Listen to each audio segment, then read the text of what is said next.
ही गीत है, लोग जाने ही गीत है। ये तो ब्रह्म विचार,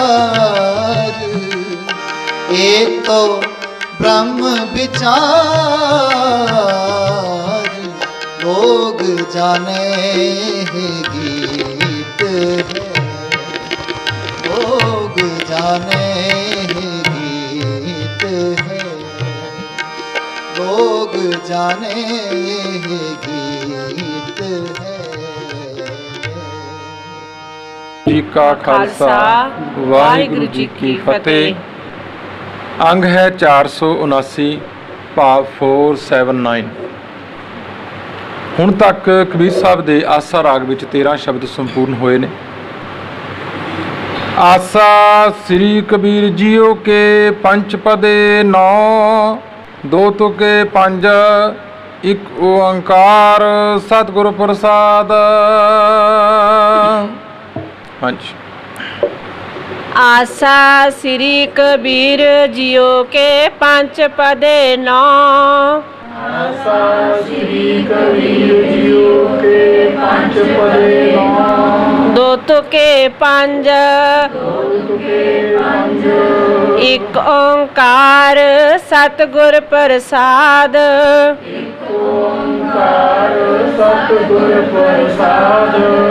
पाती तोरै मालनी, पाती पाती जियो, जिस पाहन को पाती तोरै, सो पाहन निर्जियो।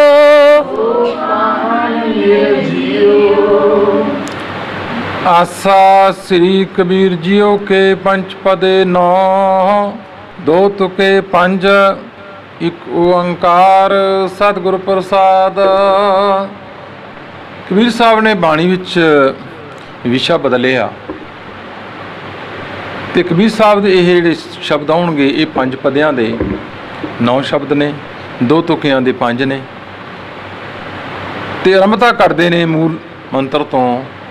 मंगला चरण है एक ओंकार सतगुर प्रसाद। परमात्मा एक है, सर्वव्यापक है, एक रस है तो गुरु की कृपा द्वारा उसकी बख्शिश हुंदी। ते कबीर साहब ने आरंभता की कि असी पूजा करते हैं पत्थर की मूर्तियां की, उन्हां ते फुੱਲ चढ़ाउने आ, पत्तरे चढ़ाउने आ, जबकि सिख धर्म विच ये चीज़ां कोई मायने नहीं रखदियां। ये गल सानू कबीर साहब ने बड़ी स्पष्ट की कि परमात्मा नाल इन्हां चीज़ां दा कोई लेना देना नहीं है। आरंभता की महाराज ने, पाती तोरै मालनी, पाती पाती जियो, जिस पाहन को पाती तोरै, सो पाहन निर्जियो। कहते मालन पत्ते तोड़दी है, फुੱਲ तोड़दी, काहदे वास्ते तोड़दी? पूजा दे लई। पर वो तो जिउंदे ने मारे कहते, क्योंकि पत्ते हरे ने, फुੱਲ खिड़े हुए ने। पाती पाती जियो, हर पत्ते पत्ते विच जीवन है। पर जिदे लई वो तोड़दी वो तो मूर्ति, वो तो पत्थर है। जिस पाहन को पाती तोड़ै, पाहन कहते पत्थर, जिस पत्थर की मूर्ति लई वो पत्थर तोड़दी पई है, सो पाहन निर्जियो, वो तो कहते निर्जिंद है। एक निर्जिंद चीज़ लई एक जिउंदी चीज़ नूं तोड़दी पई है। देखो हाँ जी। भूली मालनी है ओ, भूली मालनी है ओ, सतगुर जागता है देओ, जागता है देओ रहाओ। भूली मालनी है ओ। कबीर साहब कहने इस तरह भाई ये मालन तो भुल गई इस गल तो। क्यों?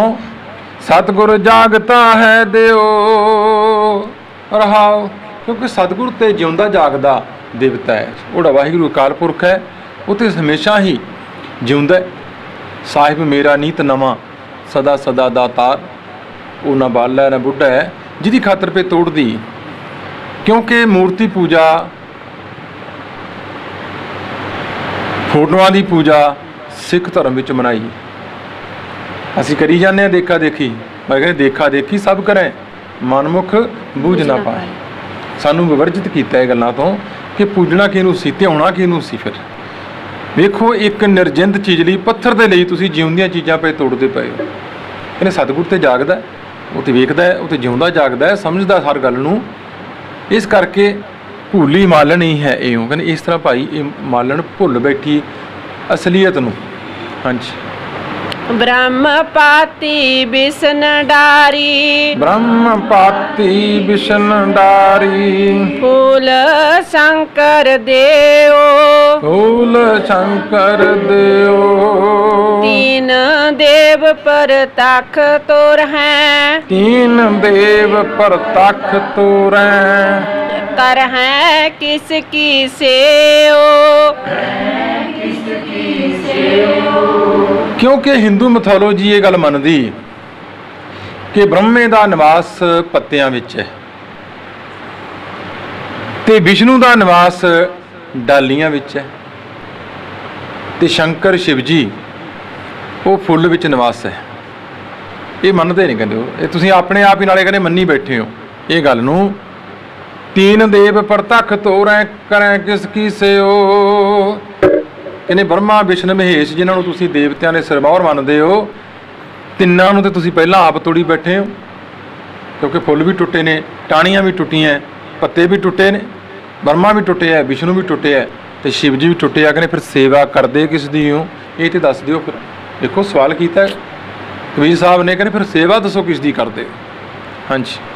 पाखान गढ़ कै मूरत कीनी, पाखान गढ़ कै मूरत कीनी, देकै छाती पाओ, देकै छाती पाओ, जे एह मूरत साची है, ये मूरत साची है, तो गढ़न हारे खाओ।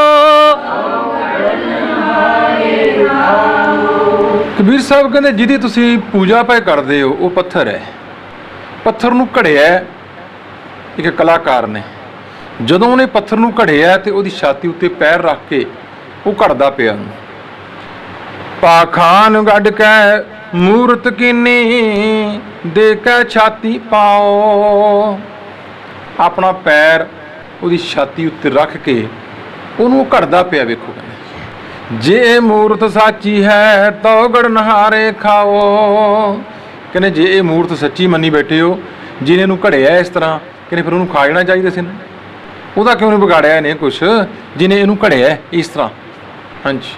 पात पहत यार लापसी, पात पहर यार लापसी, कर करा का सार, कर करा का सार, भोगन हारे भोगया, भोगन हारे भोगया, इस मूरत के मुख शार, इस मूरत के मुख शार। ਕਹਿੰਦੇ ਤੁਸੀਂ ਭੋਗ ਲਵਾਉਂਦੇ ਹੋ। ਭਾਤ ਪਹਿਤ ਅਰ ਲਾਪਸੀ, ਕਰ ਕਰਾ ਕਾ ਸਾਰ। ਭਾਤ ਚਾਵਲ, ਪਹਿਤ ਦਾਲ, ਅਰ ਲਾਪਸੀ ਤੇ ਮਨ ਕਰ ਕਰਾ ਕਾ ਸਾਰ। ਭਾਵ ਖਸਤਾ ਜੀ ਅੱਧੀ ਕੁ ਭੁੱਜੀ ਪੰਜੀਰੀ, ਉਹਨੂੰ ਲਾ ਕੇ ਤੁਸੀਂ ਉਹਦੇ ਮੂੰਹ ਨੂੰ ਲਾ ਕੇ ਬਾਕੀ ਤੇ ਕਹਿੰਦੇ ਫਿਰ ਆਪ ਹੀ ਖਾ ਜਾਂਦੇ ਨੇ। ਦੇਖੋ ਕਹਿੰਦੇ ਬਾਕੀ ਸਾਰੀ ਆਪ ਖਾਈ ਜਾਂਦੇ ਹੋ। ਭੋਗਨ ਹਾਰੇ ਭੋਗਿਆ, ਇਸ ਮੂਰਤ ਕੇ ਮੁਖ ਸਾਰ। ਨੇ ਭੋਗਣ ਵਾਲੇ ਖਾਣ ਵਾਲੇ ਤੇ ਉਹ ਖਾ ਗਏ, ਮੂਰਤੀ ਦੇ ਮੂੰਹ 'ਚ ਕੀ ਪੈਣਾ, ਕੁਝ ਵੀ ਨਹੀਂ, ਸਵਾਹ ਪੈਣੀ। ਸਿੱਖ ਧਰਮ ਦੇ ਵਿੱਚ ਇਸੇ ਕਰਕੇ ਜਦੋਂ ਅਰਦਾਸ ਹੁੰਦੀ, ਠੀਕ ਹੈ, ਦੇਖਾ ਦੇਖੀ ਲੋਕ ਕਰੀ ਜਾਂਦੇ ਨੇ ਕਿ ਆਪ ਜੀ ਕੋ ਭੋਗ ਲਗੇ, ਇਹ ਸ਼ਬਦ ਨਹੀਂ। ਭੋਗੰ ਤਾਂ ਰੋਗੰ, ਰੋਗੰ ਤਾਂ ਸੋਗੰ। ਜਿਹੜੀ ਚੀਜ਼ ਭੋਗਦੀ ਹੈ ਰੋਗੀ, ਤੇ ਸਤਿਗੁਰ ਤੇ ਨਿਰੋਗ ਹੈ, ਸਤਿਗੁਰ ਤੇ ਨਿਰਵੈਰ ਹੈ। ਤੇ ਮਹਾਰਾਜ ਕਹਿੰਦੇ ਇਸੇ ਕਰਕੇ ਸਿੱਖ ਧਰਮ ਦੇ ਵਿੱਚ ਸਾਨੂੰ ਇਹ ਗੱਲ ਕਹੀ ਗਈ ਹੈ ਕਿ ਆਪ ਜੀ ਦੇ ਦਰ ਤੇ ਪ੍ਰਵਾਨ ਹੋਵੇ। ਪ੍ਰਵਾਨ ਹੋਇਆ ਪ੍ਰਸ਼ਾਦ ਸਾਧ ਸੰਗਤ ਵਿੱਚ ਵਰਤੇ, ਇਸ ਕਰਕੇ ਸ਼ਬਦ ਵਰਤੇ ਜਾਂਦੇ ਨੇ। ਭੋਗ ਨਹੀਂ ਲਵਾਇਆ ਜਾਂਦਾ। ਇਹ ਗੱਲ ਜਿਹੜੇ ਕਹਿੰਦੇ ਨੇ ਉਹ ਸਮਝ ਲੈਣੀ ਚਾਹੀਦੀ ਉਹਨਾਂ ਨੂੰ। ਇੱਥੇ ਕਬੀਰ ਸਾਹਿਬ ਨੇ ਸਾਨੂੰ ਪਹਿਲਾਂ ਹੀ ਸਮਝਾਈ ਇਹ ਗੱਲ, ਕਹਿੰਦੇ ਭਾਈ ਉਹ ਮੂਰਤ ਕੈ ਮੁਖ ਛਾਰ ਮੂੰਹ, ਉਹਦੇ ਮੂੰਹ ਵਿੱਚ ਕੀ ਸਵਾਹ ਪੈਣੀ, ਕਹਿੰਦੇ ਕੁਝ ਵੀ ਨਹੀਂ ਪੈਣਾ, ਖਾਣ ਵਾਲੇ ਤੇ ਦੂਜੇ ਖਾ ਗਏ। ਪਰ ਲਾਇਆ ਕਾਹਦੇ ਵਾਸਤੇ, ਲਿਆਂਦਾ ਕਾਹਦੇ ਵਾਸਤੇ ਸੀ, ਉਹਨੂੰ ਖਵਾਉਣਾ, ਉਹਨੇ ਤਾਂ ਖਾਧੇ ਕੁਝ ਨਹੀਂ। ਇਹ ਗੱਲ ਸੱਚ ਪਏ ਕਰਦੇ ਨੇ ਕਬੀਰ ਸਾਹਿਬ ਕਿ ਇਹਨਾਂ ਗੱਲਾਂ ਨਾਲ ਪਰਮਾਤਮਾ ਦੀ ਪ੍ਰਾਪਤੀ ਨਹੀਂ ਹੋ ਸਕਦੀ। ਹਾਂਜੀ। ਮਾਲਨ ਭੂਲੀ ਜਗ ਭੁਲਾਨਾ, ਮਾਲਨ ਭੂਲੀ ਜਗ ਭੁਲਾਨਾ, ਹਮ ਭੁਲਾਨੇ ਨਾਹੇ, ਹਮ ਭੁਲਾਨੇ ਨਾਹੇ। ਕਹੋ ਕਬੀਰ ਹਮ ਰਾਮ ਰਾਖੇ, ਕਹੋ ਕਬੀਰ ਹਮ ਰਾਮ ਰਾਖੇ। ਕਿਰਪਾ ਕਰ ਹਰ ਰਾਏ।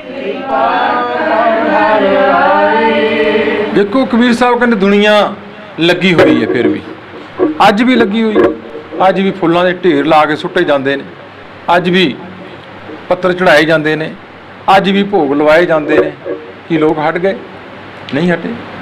ਇੱਥੇ ਕਬੀਰ ਸਾਹਿਬ ਕਹਿੰਦੇ ਮੱਥਾ ਮਾਰਨ ਦੀ ਜ਼ਰੂਰਤ ਨਹੀਂ ਕਿਸੇ ਨੇ।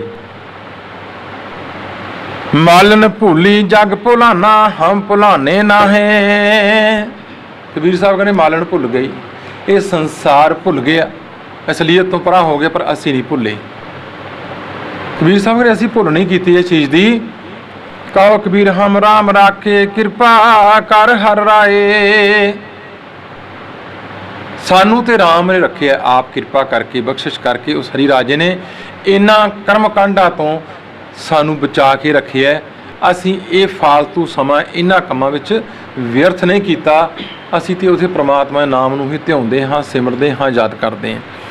ਫਿਰ ਸਵਾਲ ਕੀਤਾ ਇੱਕ ਬੰਦੇ ਨੇ, ਕਹਿੰਦੇ ਜੀ ਫਿਰ ਜੇ ਇਹ ਚੀਜ਼ਾਂ ਨਹੀਂ ਚਾਹੀਦੀਆਂ ਤੇ ਸਾਨੂੰ ਫਿਰ ਬਾਣੀ 'ਚ ਕਿੱਥੇ ਲਿਖਿਆ ਵੀ ਕੀ ਦੇਣਾ ਚਾਹੀਦਾ ਹੈ? ਤੇ ਮਹਾਰਾਜ ਜੀ ਬਾਣੀ ਪੜ੍ਹੋ, ਬਾਣੀ 'ਚ ਮਹਾਰਾਜ ਇਹ ਗੱਲ ਸਪਸ਼ਟ ਲਿਖਦੇ ਨੇ ਕਿ ਸਤਿਗੁਰ ਆਗੈ ਸੀਸ ਭੇਟ ਦਿਓ। ਆਪਣਾ ਸਿਰ ਨਹੀਂ ਰੱਖਦੇ ਅਸੀਂ, ਇਹ ਮੱਤ ਬੁੱਧ ਆਪਣੀ ਰੱਖਦੇ ਨਹੀਂ ਉਹਦੇ ਅੱਗੇ। ਮੱਥਾ ਟੇਕਣ ਦਾ ਹੀ ਮਕਸਦ ਇਹੀ ਹੁੰਦਾ ਹੈ ਕਿ ਸਾਡੀ ਮੱਤ ਇਹ ਬੁੱਧੀ ਸਾਰੀ ਰੱਖ ਕੇ ਗੁਰੂ ਦੀ ਮੱਤ ਲਈਏ ਤੇ ਇਹ ਕਰਮ ਕਾਂਡਾਂ ਨੂੰ ਤਿਆਗ ਕੇ ਜੋ ਗੁਰੂ ਨੇ ਆਖਿਆ ਉਹਨੂੰ ਸੱਚ ਕਰਕੇ ਮੰਨੀਏ ਤੇ ਆਪਣੇ ਜੀਵਨ ਵਿੱਚ ਧਿਆਈਏ, ਉਹਨੂੰ ਅਡਾਪਟ ਕਰੀਏ, ਤਾਂ ਹੀ ਅਸੀਂ ਆਪਣੇ ਜੀਵਨ ਵਿੱਚ ਸਫਲਤਾ ਪ੍ਰਾਪਤ ਕਰ ਸਕਦੇ ਹਾਂ। ਹਾਂਜੀ।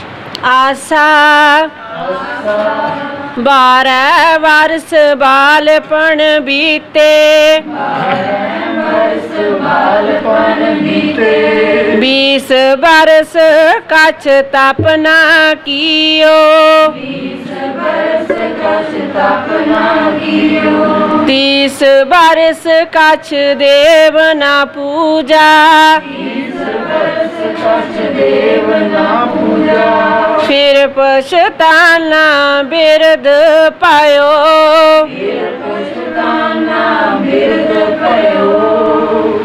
ਆਸਾ 12 ਬਰਸ ਬਾਲਪਨ ਬੀਤੇ, 20 ਬਰਸ ਕਛ ਤਪ ਨਾ ਕੀਓ, 30 ਬਰਸ ਕਛ ਦੇਵ ਨਾ ਪੂਜਾ, ਫਿਰ ਪਛਤਾਨਾ ਬਿਰਦ ਪਇਓ। ਮਹਾਰਾਜ ਕਹਿੰਦੇ ਜ਼ਿੰਦਗੀ ਬੜੀ ਥੋੜੀ ਹੈ।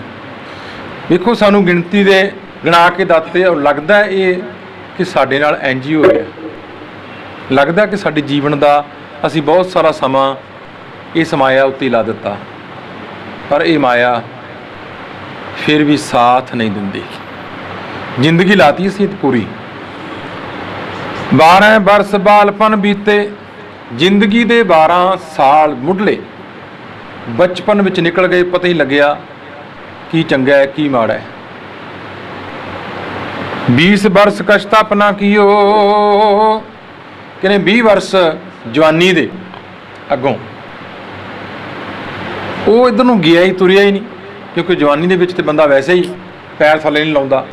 ਆਈ ਜਵਾਨੀ ਝੱਲ ਮਸਤਾਨੀ, ਲੰਮੀਆਂ ਲਾਂਘਾਂ ਪੁੱਟਦੀ, ਗਿੱਟ ਗਿੱਟ ਪੈਰ ਜੀਵੀ ਤੋਂ ਉੱਤੇ ਤੇ ਮੋਢਿਆਂ ਉੱਤੋਂ ਦੀ ਥੁੱਕਦੀ। ਉਦੋਂ ਤੇ ਕਹਿੰਦੇ ਇਹ ਨਹੀਂ ਪਤਾ ਲੱਗਿਆ, ਉਦੋਂ ਆਪਣੇ ਪਰਛਾਵੇਂ ਨੂੰ ਵੇਖ ਵੇਖ ਤੁਰੀ ਜਾਂਦਾ ਬੰਦਾ। ਕਹਿੰਦੇ ਉਹ ਤਪ ਕੀ ਕਰਨਾ ਉਹਨੇ, ਸੱਚ ਕੀ ਹੈ ਝੂਠ ਕੀ ਹੈ ਇਹਨੂੰ ਜਾਣਿਆ ਹੀ ਨਹੀਂ। ਦਿਖਾਓ ਰੱਬ ਕਿੱਥੇ ਹੈ, ਇਹੀ ਕਹਿੰਦਾ ਰਿਹਾ। 30 ਬਰਸ ਕਛ ਦੇਵ ਨਾ ਪੂਜਾ, ਫਿਰ ਪਛਤਾਨਾ ਬਿਰਦ ਭਇਓ।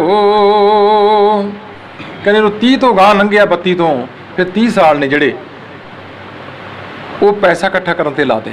ਧੀਆਂ ਪੁੱਤਰ ਵਿਆਹੁਣੇ ਨੇ ਜੀ, ਮਕਾਨ ਬਣਾਉਣਾ ਹੈ ਜੀ, ਇੱਧਰ ਨੂੰ ਤੁਰ ਪਿਆ। ਕਹਿੰਦੇ ਉੱਥੋਂ 30 ਬਰਸ ਕਛ ਦੇਵ ਨਾ ਪੂਜਾ, ਕਹਿੰਦੇ ਕੋਈ ਪੂਜਾ ਵਾਲੀ ਗੱਲ, ਕੋਈ ਸਿਮਰਨ ਵਾਲੀ ਗੱਲ, ਕੋਈ ਰੱਬ ਦੀ ਗੱਲ, ਕੋਈ ਪਰਮਾਤਮਾ ਨਾਲ ਜੁੜਨ ਦੀ ਗੱਲ, ਇਹਦੇ ਨੂੰ ਤੁਰਿਆ ਹੀ ਨਹੀਂ। ਕਹਿੰਦੇ ਇਸ ਕਰਕੇ ਕਹਿੰਦੇ ਜਦ ਨੂੰ ਬੁਢਾਪਾ ਆ ਗਿਆ, 60 ਕੇ ਵਡੇਪਾ ਆਵੇ, ਕਹਿੰਦੇ ਫੇਰ ਕੋਲੇ ਪਛਤਾਵਾ ਹੈ। ਹੁਣ ਕੋਲੇ ਪਛਤਾਵਾ ਹੈ ਕਿ ਜ਼ਿੰਦਗੀ ਦੇ 60 ਸਾਲ ਲੰਘਾਤੇ। ਪਹਿਲੀ ਗੱਲ ਤਾਂ 60 ਤੱਕ ਅੱਜ ਕੱਲ੍ਹ ਕੋਈ ਪਹੁੰਚਦਾ ਨਹੀਂ, ਖੈਰ ਪਹਿਲਾਂ ਹੀ ਘੁਲੜੂ ਵੱਜ ਜਾਂਦਾ ਹੈ, ਪਰ ਫਿਰ ਵੀ ਕਿਉਂਕਿ ਜ਼ਿੰਦਗੀ ਦੀ ਮਨੁੱਖ ਦੀ ਜਿਹੜੀ ਉਮਰ ਹੈ ਉਹ 100 ਸਾਲ ਮੰਨੀ ਗਈ ਹੈ। 60 ਤੇ ਆ ਕੇ ਕਹਿੰਦੇ ਫਿਰ ਉਹਦੇ ਕੋਲ ਥੋੜ੍ਹਾ ਜਿਹਾ ਪਛਤਾਵਾ ਰਹਿੰਦਾ ਹੈ, ਕਿਉਂਕਿ ਬੱਚੇ ਹੌਲੀ ਹੌਲੀ ਸਾਥ ਛੱਡ ਜਾਂਦੇ ਨੇ ਜਿਨ੍ਹਾਂ ਦੀ ਖਾਤਰ ਉਹ ਕਰਦਾ ਰਿਹਾ, ਤੇ ਹੁਣ ਉਹਦੇ ਕੋਲ ਪਛਤਾਵਾ ਹੈ। ਹਾਂਜੀ। ਮੇਰੀ ਮੇਰੀ ਕਰਤੇ ਜਨਮ ਗਇਓ, ਮੇਰੀ ਮੇਰੀ ਕਰਤੇ ਜਨਮ ਗਇਓ, ਸੈਰ ਸੁਖ ਪੁੰਜੰ ਬਲਿਓ,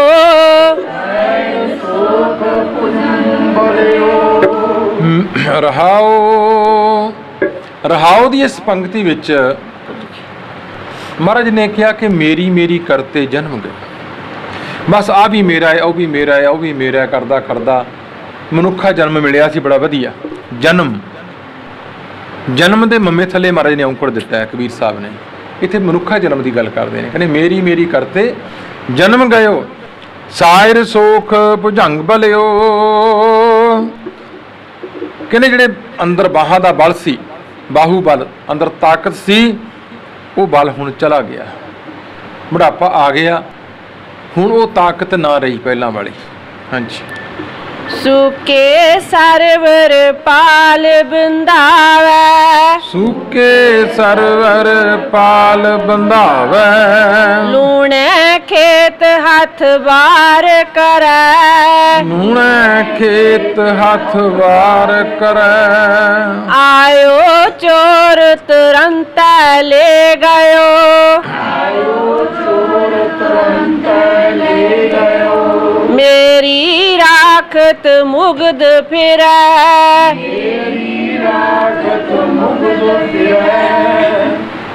ਕਬੀਰ ਸਾਹਿਬ ਨੇ ਗੱਲ ਨੂੰ ਬਹੁਤ ਵਧੀਆ ਢੰਗ ਨਾਲ ਸਮਝਾਉਣਾ ਕੀਤਾ ਹੈ। ਸੂਕੇ ਸਰਵਰ ਪਾਲ ਬੰਧਾਵੈ, ਲੂਣੇ ਖੇਤ ਹੱਥ ਵਾਰ ਕਰੈ।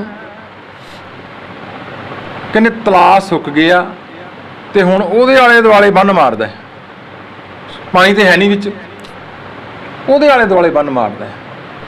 ਅਸੀਂ ਵੇਖਦੇ ਹਾਂ ਅੱਜ ਵੀ ਗੁਰਦੁਆਰਿਆਂ ਵਿੱਚ, ਮੰਦਿਰਾਂ ਵਿੱਚ, ਧਰਮ ਵਾਲੇ ਪਾਸੇ ਵੱਲ ਨੂੰ ਬੁੱਢੇ ਲੋਕ ਆਉਂਦੇ ਨੇ, ਜਵਾਨ ਨਹੀਂ ਆਉਂਦੇ, ਬਹੁਤ ਘੱਟ ਆਉਂਦੇ ਨੇ। ਜਿਨ੍ਹਾਂ ਉੱਤੇ ਗੁਰੂ ਦੀ ਕਿਰਪਾ ਹੈ, ਜਿਨ੍ਹਾਂ ਉੱਤੇ ਗੁਰੂ ਦੀ ਬਖਸ਼ਿਸ਼ ਹੈ, ਉਹ ਹੀ ਆਉਂਦਾ, ਨਹੀਂ ਫਿਰ ਸਾਰਾ ਕੁਝ ਜਦੋਂ ਲੰਘ ਚੁੱਕਿਆ ਹੁੰਦਾ। ਰੂਦਾ ਕੰਠ ਸ਼ਬਦ ਨਹੀਂ ਉਚਰੈ, ਅਬ ਕਿਆ ਕਰੇ ਪ੍ਰਾਣੀ, ਫਿਰ ਕੀ ਹੋਏਗਾ। ਕਹਿੰਦੇ ਹੁਣ ਅੰਦਰ ਤੇ ਕੁਝ ਰਿਹਾ ਹੀ ਨਹੀਂ, ਸਤਾ ਤੇ ਰਹੀ ਨਹੀਂ ਜਿਹਦੇ ਨਾਲ ਉਹਨੇ ਆਪਣੇ ਜੀਵਨ ਨੂੰ ਬਦਲਣਾ ਸੀ। ਹੁਣ ਉਦੋਂ ਕਹਿੰਦੇ ਨੇ ਬਾਪੂ ਹੁਣ ਤੂੰ ਗੁਰਦੁਆਰੇ ਜਾ ਆਇਆ ਕਰ,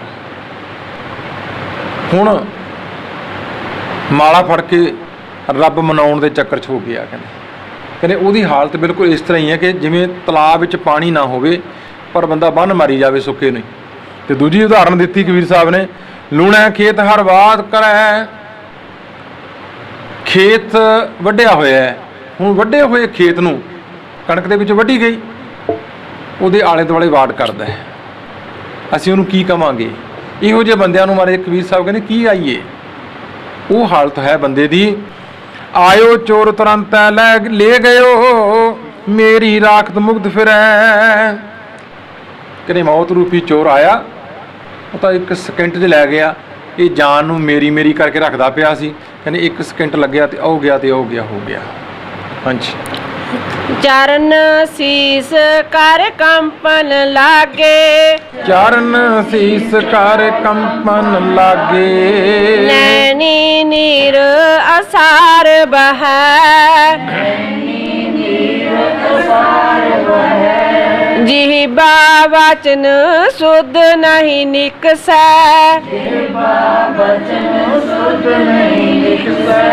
तब रे धर्म की आस करे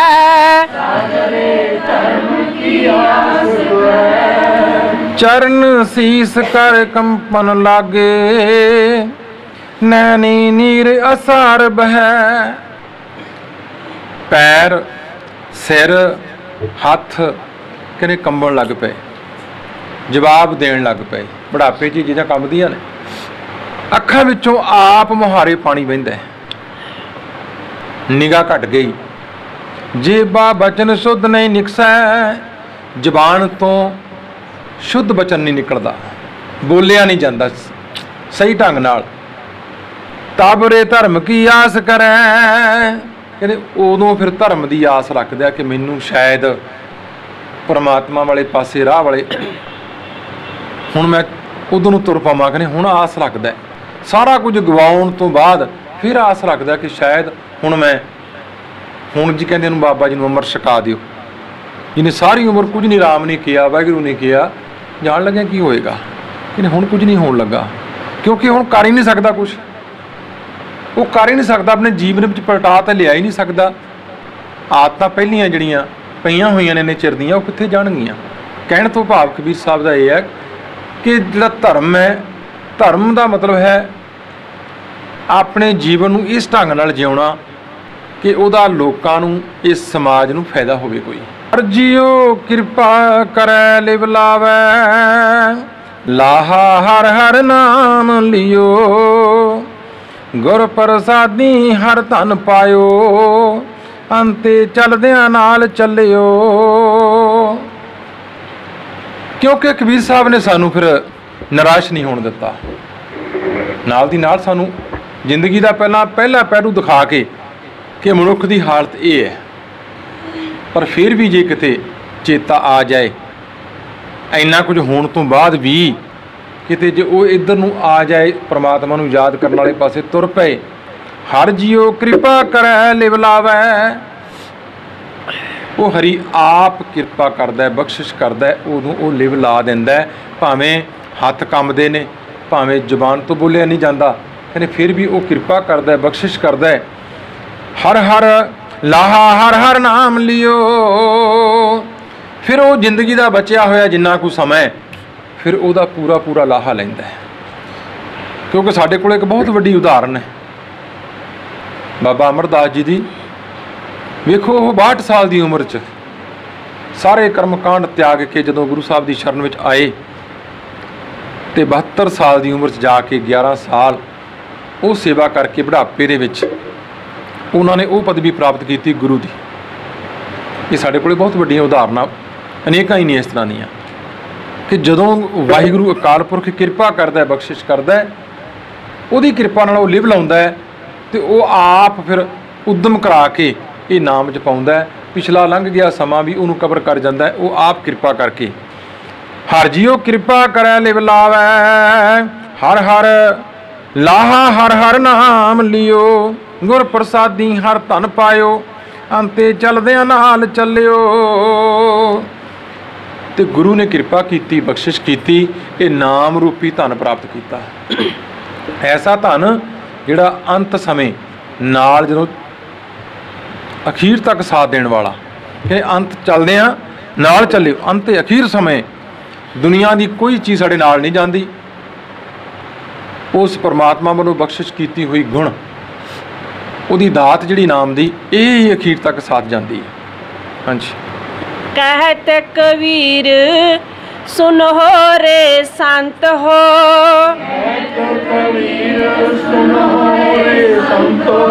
आन तान कछुआ लै ना गयो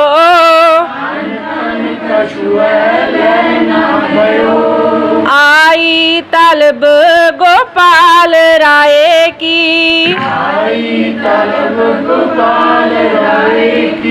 माया मंदिर छोड़ चलो